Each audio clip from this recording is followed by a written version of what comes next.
Karachi test में जनूबी Africa कप्तान क्विंटन डी कॉक जो कि अपना टेस्ट मैच नंबर 50 खेल रहे थे, टॉस जीतकर उन्होंने पहले बैटिंग करने का फैसला किया। पाकिस्तान ने ओपनर इमरान भट्ट और बाएं हाथ के स्पिनर नोमान अली को पहला टेस्ट मैच खेलने का मौका फराहम किया। इमरान भट्ट को बैटिंग कोच यूनुस खान ने टेस्ट कैप दी और नोमान अली ने लेग स्पिनर यासिर शाह के हाथों टेस्ट कैप वसूल की। जनूबी अफ्रीकी ओपनर्स का आगाज़ तो अच्छा था, लेकिन शाहीन शाह अफरीदी ने मार्करम को 13 रन पर स्लिप में कैच कराया और इमरान भट्ट ने अपना पहला टेस्ट कैच शानदार अंदाज में थामा। इसके बाद स्पिनर्स ज़्यादा कामयाब रहे। पाकिस्तान के स्पिनर यासिर शाह और नोमान अली के सामने जनूबी अफ्रीकी बैट्समैन ज़्यादा मुज़ाहमत करते हुए दिखाई दिए। नोमान अली ने 2 विकेटें लेने में कामयाबी हासिल की तो यासिर शाह ने 3 खिलाड़ियों को पवेलियन की राह दिखाई।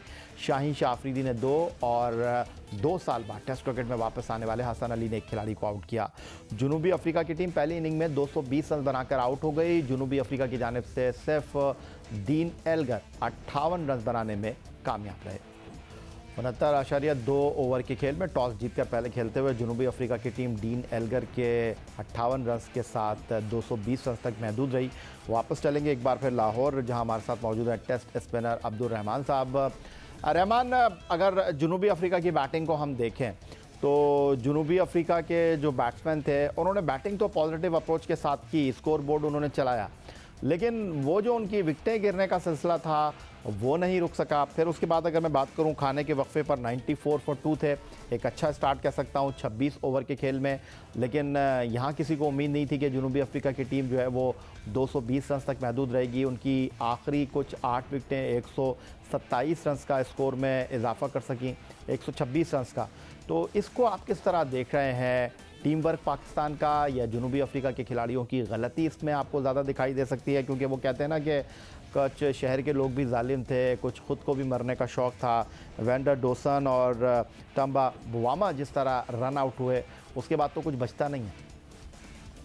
हाँ, बिल्कुल सही कि टेस्ट क्रिकेट में 5 दिन के मैच में ये रन आउट को कहा जाता है सुसाइड है, कि अपने आप को, और पहले दिन रन आउट हो जाना, और पहले दिन ही, और पिच पे उनको कोई भी प्रॉब्लम भी नहीं हो रही थी। जो सेकंड रन आउट था वो बड़ा अच्छा अपने रन स्कोर बोर्ड को चला रहा था, लेकिन आई डोंट नो कि क्यों इतनी तेज़ी थी, कि उनकी मिस्टेक थी। डी कॉक ने बहुत गलत शॉट खेला, रॉन्ग टाइम था, वो भी पिच पे बड़ा टाइम था उनके पास, और उनको भी कोई बॉल ऐसे सच हो नहीं रहे थे कि जिनसे वो उनको प्रॉब्लम को हिट खेलना पड़े। तो ये उनकी 2-3 मिस्टेकें थी, लेकिन ये है कि अगर वो पिच पे खड़े रहे, और वो ऐसे प्लेयर्स हैं कि जो स्कोर बोर्ड को अच्छे तरीके से चला सकते हैं। तो डी कॉक आपको पता है कि T20 का one of the best player, कि अगर वो क्रीज पे खड़ा हो तो मैच चेंज कर देता है। तो ये नेक्स्ट जो हमारी सेकंड बॉलिंग है वो हमारे लिए बहुत ही मायने रखेगी इस चीज़ के लिए। पहली बात तो हम बॉलर्स के लिए कुछ ऐसी चीज़ें सेट कर दें कि जिस पे वो फाइट कर सके। अगर हम बैटिंग में इतना फ्लॉप कर जाएंगे, इतनी जल्दी आउट हो जाएंगे, अगर 100 रन के अंदर या 150 रन के अंदर आउट हो जाएंगे, फिर भी 70-80 रन बाकी होंगे, तो बॉलर उसमें कुछ भी नहीं कर सकेगा, कितनी एफर्ट डाल लेगा। कम से कम उसको थोड़ा सा क्वेश्चन ऐसा मिले कि जिससे वो फाइट कर सके। आई होप कि इंशाल्लाह कल का जो दिन होगा पाकिस्तान के बैट्समैनों के लिए काफ़ी अच्छा साबित होना चाहिए। अच्छा साबित होना चाहिए, कोई दो राय नहीं है इसमें अब्दुल रहमान साहब। लेकिन अगर मैं आपसे ये पूछूं कि what about Noman Ali, particularly उन्होंने जो 2 खिलाड़ियों को आउट किया, दोनों बड़ी क्रूशल, दोनों बड़ी इंपॉर्टेंट विकेटें, और दोनों का इंटेंट जो हमने डी कॉक का देखा, उन्होंने गेंद को ज़ोरदार तरीके से जो है वो मिड विकेट के ऊपर से खेलने की कोशिश की, फील्डर को कैच थमा बैठे, और डीन एल्गर ने भी जो है आगे गिरी हुई गेंद को बाकायदा तौर पर ड्राइव करने की कोशिश की और एक सॉफ्ट डिसमिसल हुई, स्लिप में बाबर आजम ने उनको कैच किया। तो क्या ये तजुर्बा था नोमान अली का उनको, या बैट्समैन ने उनको हल्का लिया? ये कह सकते हैं उनका काफ़ी एक्सपीरियंस भी है कि लॉन्ग टाइम वो पाकिस्तान फर्स्ट क्लास को सर्व कर रहे हैं, तो कराची कंडीशन उधर बहुत फर्स्ट क्लास खेले हैं, उनको सूटेबल है, तो वो भी चीज़ उनमें नज़र आएगी। और आहिस्ता आहिस्ता जो मुझे लगा कि इनको आज के दिन से भी काफ़ी चीज़ें सीखने को मिली होंगी, अगर वो सीखना चाहिए। मेरी सोच है कि जैसे इन्होंने डॉट बॉल्स ज़्यादा कराए हैं, टेस्ट क्रिकेट में डॉट बॉल्स प्रेशर को बिल्ड करता है, तो अगर आप विकेट्स के पीछे जाते हैं तो आपको रन्स होते हैं। तो आज का जो उनके लिए अच्छा लेसन था कि उनके डॉट बॉल्स ज़्यादा थे। आगे भी उनकी यही कोशिश होनी चाहिए कि जितने भी मिडल ओवर्स करेंगे उतना ही प्रेशर और विकेट आने के चांस होंगे। तो जल्दी कोई नहीं है, 5 दिन का गेम होता है, इस पे नर्व्स पे कंट्रोल चाहिए, आपकी प्लानिंग होती है। तो लेट्स सी कि आगे जो टेस्ट मैच के दिन है क्या प्लानिंग नज़र आती है, किस तरह ये डिलीवर करते हैं। होप कि ये चीज़ें बेहतर होंगी इंशाल्लाह। ठीक है अब्दुल रहमान साहब, लेकिन अगर मैं आपसे ये जानना चाहूँ कि जिस तरह पहले दिन 3 यासिर ने विकटें ली, 2 विकटें हासिल की नोमान अली ने, और जिस तरह डिकॉक आउट हुए, फिर मैं आपसे यही पूछूंगा कि वो मिड विकेट के ऊपर से खेलने गए लेकिन गेंद को टाइम नहीं कर सके, और फिर जिस तरह डीन एल्गर जो है वो गेंद को ड्राइव करने के लिए गए और एक सॉफ्ट डिसमिसल हुए और स्लिप में उनका बाबर आजम ने एक आसान कैच थाम लिया। पहले दिन विकेट पर बैट्समैन के बल्ले पर बॉल मिडल नहीं होना, तो ये टेस्ट मैच तो बैट्समैनों के लिए बड़ा डेंजरस लग रहा है। ऑब्वियसली कि डे 1 भी आपको मिडल ना मिले तो ये बैट्समैन को, जो अच्छा बैट्समैन होता है वो इसी पिच पे पता लगता है। ऐसी चीज़ों पे ही उसका पता चलता है कि उसका कितना पेशेंस है, कितना अच्छा वो खेल सकता है। तो अच्छा पिच बैट पे आ रहा होगा तो एवरीवन कैन प्ले, तो हर बंदा वहाँ इजी कंफर्टेबल होता है। यही मुश्किल टाइम होता है जहाँ कि अपनी टीम को बचाना होता है और बताना होता है अपनी क्लास का कि ये मैं इस क्लास का प्लेयर हूँ, कि आई डिज़र्व, मैं इस टॉप क्रिकेट पे डिज़र्व करता हूँ, मेरे पास शॉट्स है, मैं स्टे कर सकता हूँ।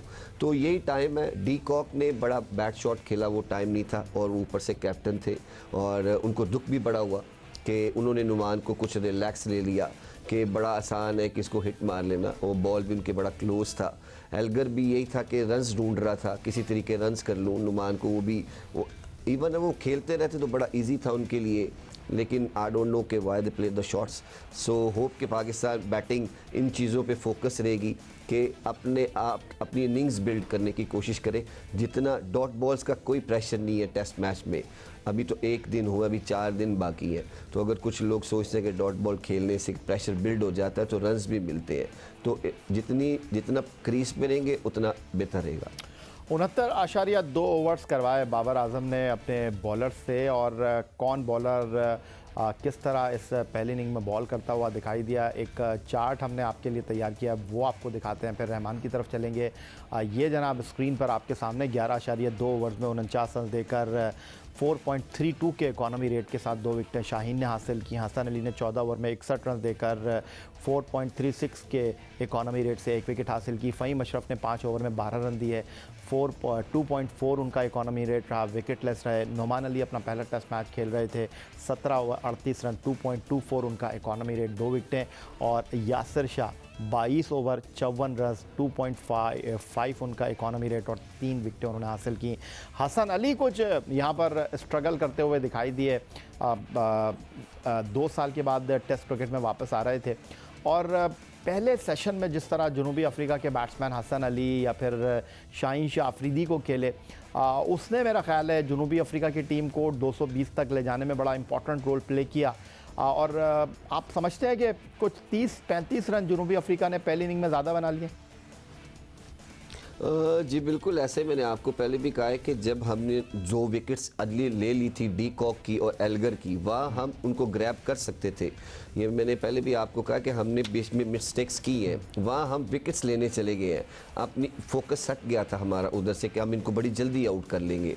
अगर वहाँ पे सिंपल रहते तो हम इनको 200 में भी 190 के अंदर भी आउट कर सकते थे।